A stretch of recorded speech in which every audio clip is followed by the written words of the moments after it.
இப்போ வரக்கூடிய மே மாதம் 18ஆம் தேதி ஞாயிற்றுக்கிழமை ஒரு 5 மணி 10 நிமிடம் அந்த தருணத்தில் ராகு பகவான் பயிற்சி ஆகிறார்.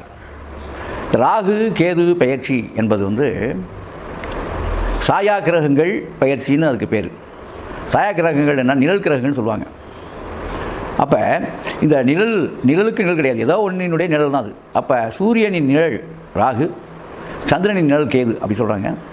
அந்த அடிப்படையில் பார்க்கும்போது இந்த ராகு பகவான் நம்முடைய ஜோதிட சாஸ்திரங்களில் சித்தர்கள் என்ன சொல்கிறாங்கன்னா, அதாவது ராகு பகவானுடைய தன்மை அப்படிங்கிற ஒரு விஷயம் திடீர் யோகத்தை, அதாவது திடீர் யோகத்தை, குபேர யோகத்தை திடீர் என்று வழங்கக்கூடிய, எதை ஒன்றையுமே திடீர்னு கொடுக்கக்கூடிய யோகக்காரகன் ராகு அப்படின்னு சொல்லுவாங்க. அதே போல் மோட்சகாரகன், ஞானகாரகன் கேதுன்னு சொல்லுவாங்க. அப்போ ஞானத்துக்கு அதிபதி யார்? அந்த ஞானத்தை வழங்குவதற்கு வல்லவான கிரகங்கள் என்ன அப்படின்னு பார்க்கும்போது மோட்சத்தையும் வழங்கக்கூடியது. ஏன்னா அறிவில் தெளிவும் ஞானமும் இருந்தால் தான் பக்தியில் நம்ம தெளித்து அதன் பிறகு நாம் ஞானத்தை எட்டி அதன் பிறகு பேராற்றலான பெருந்தெய்வத்தை எட்டி அந்த மோட்சகதியை நம்ம பண்ணலாங்கிறத சாஸ்திர விதி. அந்த அடிப்படையில் பார்க்கும்போது மோட்சத்துக்கு அதிதேவதையும் ஞானத்துக்கு அதிதேவதையும் யாருன்னா கேது பகவான். அப்போ ராகு பகவான் யார் அப்படின்னா திடீர் தனப்பிராப்திகளை யோகத்தை தரக்கூடிய ஒரு அற்புதமான கிரகம் எது அப்படின்னு. திடீர்னு யோகத்தை ஒருத்தன் நேற்று பாருங்கள் அப்படி இருந்தால் திடீர்னு பாருங்கள் அப்படின்னு சொல்கிறாங்களே, இதெல்லாம் அந்த திடீர் பண வரவுகளை குபீர் என்று தரக்கூடியது ராகு. அதே போல் தான் மைனஸ் பாயிண்ட்டுக்கு, அதாவது நம்ம வாழ்க்கையில் திடீர் பிரச்சனைகள், திடீர் என்று ஒரு கேவலமான தன்மைக்கு ஆளாகிறது, திடீர் என்று ஒரு கட்டத்தில் மாட்டி முடிக்கிறது, இதெல்லாம் இதுவும் ராகு தான் கொடுப்பார். அப்போ ஞான நிலையை கொடுக்குறவரும் கேது தான். இந்த பக்கம் பார்த்தா ஞானத்தை கொடுக்குறவரும் கேது. அந்த ஞானத்தில் கொஞ்சம் மிஸ்ஸிங் ஆனால் அதே பைத்தியம். அதாவது என்னென்னு கேட்டால் பைத்தியக்கார தன்மையை, ஒரு பிதற்றலை தனக்குத்தானே பிதற்றிக்கிட்டு இருப்பாங்க ரொம்ப பேர். இந்த மாதிரி தன்மை. ரெண்டாவது மனம் வெகுண்டு போகிறது, பித்து பிடிச்ச மாதிரி ஆகிறது, அவன் ஒரு பித்துக்குழி அப்படிலாம் சொல்கிறாங்கல்ல. இதுக்கெல்லாம் அடிப்படை காரணம் ஞானகாரகன். ஞானத்தில் பிரச்சனை ஏற்படுறது, ஞானத்தை கொடுப்பதும் ஞானத்தில் பிரச்சனையை உண்டாக்குறதும் கேது என்பதை நீங்கள் புரிஞ்சுக்கணும். அப்போ இந்த கேது தான் ஆன்மீகத்தில் ஒரு பெரிய ஆளாகவும் ஆக்கும். கேது போய் யாரோட சேர்ந்தோ, கேதுவும் குருவும் சேர்ந்தால் கோடீஸ்வர யோகம். யாருடைய ஜாதகத்திலெல்லாம் கேதுவும் குருவும் சேர்ந்துருக்கிறதோ அதெல்லாம் மிகப்பெரிய வல்லமையான கோடீஸ்வர யோகத்தை பெறும். அதே மாதிரி 6 இடங்கள், அதாவது மொத்தம் 5 இடங்கள், 5 இடங்கள் அந்த ராகு நிற்கும் பொழுது மிகப்பெரிய யோகத்தை ராகு வழங்குவார். ஆமேடா, எருது, கன்னி, நண்டு, சுறா.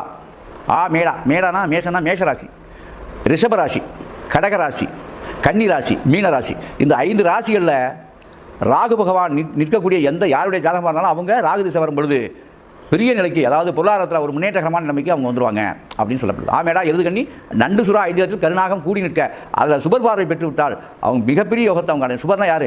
குரு சுக்கருடைய பார்வையை ராகு பெற்றிருந்தால் ஒரு பெரிய வல்லப யோகத்தை அடைவார்கள் அப்படின்னு ஜாதகம். ஆக இந்த அளவில் நம்ம இப்போ கிரகங்களை பற்றி சொல்லிட்டோம். இது இப்போ நம்ம என்ன பேச போகிறோம்னா, முதல்ல இந்த 12 ராசிகளுக்கு, மேச ராசியில் ஆரம்பித்து கன்னிராசி வரை உள்ள அனைத்து ராசிக்காரர்களுக்கும் 12 ராசிக்கும் ராகு கேது இந்த ஆண்டு பயிற்சியால் ஏற்படக்கூடிய பலன்கள் என்ன அப்படின்னு நம்ம தெளிவாக பார்க்க போகிறோம். துளாராசிமை என்பர்களே, உங்களுக்கு 5ஆம் இடத்துக்கு வர்றார் ராகு பகவான். 5ஆம் இட சஞ்சாரம், அதாவது என்னென்னா வேறு ஒன்றும் இல்லை, பூர்வ புண்ணியத்தில் பிரச்சனை, சிக்கல்கள் வரும். பூர்வ புண்ணியம் பிரச்சனை, சொத்து தகராறு இதெல்லாம் இருக்கும். இதெல்லாம் பார்த்துங்க. இதெல்லாம் இது வரைக்கும் இல்லைன்னா இனிமேல் அதெல்லாம் உருவாவதற்கான அந்த நேரங்கள் உருவாகிட்டு இருக்கு. குழந்தை இல்லாத குழந்தை பேர், குழந்தையால், அதாவது குழந்தைக்கு சில பிரச்சனைகள், தன்னுடைய பிள்ளைகளுக்கு ப்ராப்ளங்கள், இதெல்லாம் இந்த 5ஆம் இடம் அபகீர்த்தி சாணம்னு பேர். அந்த இடத்துல அபகீர்த்தி, உங்கள் மேலே பழி போடுறது, பழி சொல்கிறது, இந்த மாதிரிலாம் சில விஷயங்கள் நடக்குது. இதெல்லாம் நடக்காமல் இருக்கிறதுக்கு விஷ்ணு துர்க்கையை வழிபடணும். அப்படி இல்லைன்னா நேராக நீங்கள் பட்டீஸ்வரன் துர்க்கையை வழிபடணும், இல்லை விஷ்ணு துர்க்கையை வழிபடணும். அதே மாதிரி இன்னொரு விஷயம் என்ன அப்படின்னா, விஷ்ணு துர்கா கோயில், பட்டீஸ்வரன் கோயில். விஷ்ணு துர்கா கோயில் திருச்சி மாவட்டம், மணப்பாறை வட்டம், பொன்முச்சந்தியில் இருக்குது. பட்டீஸ்வரன் கும்பகோணம் பக்கத்தில் இருக்குது. உலகத்துக்கு தெரிஞ்ச விஷயம் தான். இது மாதிரி நீங்கள் இருக்க பிடிங்க, அந்த தெய்வங்களை இருக்க பிடிச்சிங்கன்னா ராகு கேதுடைய பிரச்சனையிலேருந்து கொஞ்சம் மீண்டு வந்துடலாம். முடிஞ்ச வரைக்கும் நீங்கள் உளுந்து கொள்ளு சாப்பிட்றத அவாய்ட் பண்ணுங்கள். யார்? துளாராசி மையன்பர்கள் உளுந்து கொள்ளு சாப்பிடுவதை தவிர்த்திங்கன்னா அதே மாதிரி கேது பாருங்கள், உங்களுக்கு கேது 12ஆம் இடத்துக்கு வந்துடுறாரு. பாதகஸ்தானம்னு பேர், லாபஸ்தானம்னு சொல்லுவாங்க. அது லாபமே கிடைச்சாலும் அது ஒரு பாதகம் இருக்குன்னு சொல்லுவாங்க. சாதகமான ஒரு சூழல் வேணும் அப்படின்னா இந்த மாதிரி நான் சொன்ன தெய்வங்களை வணங்கி நீங்கள் வாழ்க்கையில் இந்த 1.5 ஆண்டுகளை இது பண்ணிக்கணும். ஏன்னா இப்போ தருணங்கள் எல்லாமே யார் மூலமாவது எது மூலமாவது நமக்கு பிரச்சனைகள் வர வேண்டிய நேரம். மே மாதம் 18க்கு பிறகு சண்டை சச்சரவுகள், வழக்குகள், வம்புகள், தும்புகள் இதெல்லாம் பெருசாக இல்லாட்டாலும் கூட சின்ன மனஸ்தாபங்கள் ஊடுருவும். நம்ம பேர் கெட்டு போகிறதுக்கான ஒரு சின்ன ரிப்பேர் ஆகிறதுக்கான வாய்ப்புகள்லாம் இருக்குது. அதில் நீங்கள் கொஞ்சம் கவனமாக இருக்கணும். புத்திரர்கள் உங்களுடைய பிள்ளைகள் மூலமாக சில பிள்ளைகளுக்குள்ளே சண்டை சச்சரவுகள், குடும்பத்துக்குள்ள ஒற்றுமை இல்லாமல் இதெல்லாம் நிகழும்.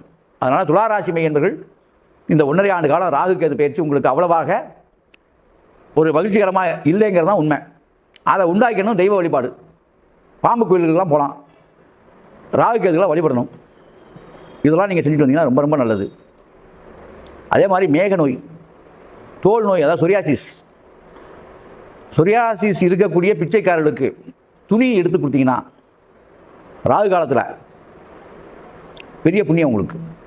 அதுக்கான பரிகாரம், விஷ்ணு துர்க்கைக்கு செவ்வாய்க்கிழமையில் போய் விஷ்ணு துர்க்கைக்கு நீங்கள் வந்து 18 விளக்கு ஆமணக்கு எண்ணெயில் விளக்கேற்றி 18 முறை அந்த கோயிலை வட வந்து 18 படி அரிசி அந்த கோயிலுக்கு தானமாக கொடுத்தீங்கன்னா பெரிய முன்னேற்றம். அதே மாதிரி உளுந்து கொள்ளு தானம் பண்ணிங்கன்னா இதை விட இன்னும் விசேஷம். உளுந்து கொள்ளு 11 படி உளுந்து கொள்ளு தானம் பண்ணிங்கன்னா பெரிய விசேஷம். இதெல்லாம் நீங்கள் செய்யணுங்க. செஞ்சு நீங்கள் வாழ்க்கையில் மாற்றத்தை ஏற்படுத்திங்க. ஆக இந்த ஆண்டு இந்த ராகு கேது பயிற்சி என்பது உங்களுக்கு மனச்சஞ்சலங்களை கொடுக்கக்கூடிய ஆண்டாக இருக்கிறது. ஆகவே சற்று கவனமாக இருக்க வேண்டும். அதே மாதிரி சாப்பிட்ற உணவில் கவனம் வேணும். ஏன்னா ஃபுட் பாய்சனாக மாறுறதுக்கு வாய்ப்பு இருக்குது. பழைய உணவுகள்லாம் தவிர்த்துருங்க, அதில் கவனம் செலுத்துங்க. மாத்திரை மருந்துகளுக்கு வேலை இருக்குது. உங்களுடைய குடும்பத்துக்குள்ளே வந்து வைத்திய செலவு பண்ணுறதுக்கான நேரம் இருக்குது. அதனால் கவனமாக எல்லா வகையிலுமே சற்று கவனமாக இருக்கணும், பார்த்துக்குங்க. ஆக நீங்கள் நான் சொன்ன விஷயங்களுக்குள்ள தெய்வ பக்தியோட இந்த விஷயங்கள்லாம் கடைப்பிடிச்சு உளுந்து கொள்ள தவிர்த்துட்டு, உளுந்து கொள்ள சாப்பிடாமல் இருந்தீங்கன்னா கொஞ்சம் அந்த ராகு கேது பிடியிலேருந்து விடுதலை ஆகலாம். அதையும் பார்த்துக்குங்க. நல்லது. அற்புதம். ஆனந்தம்.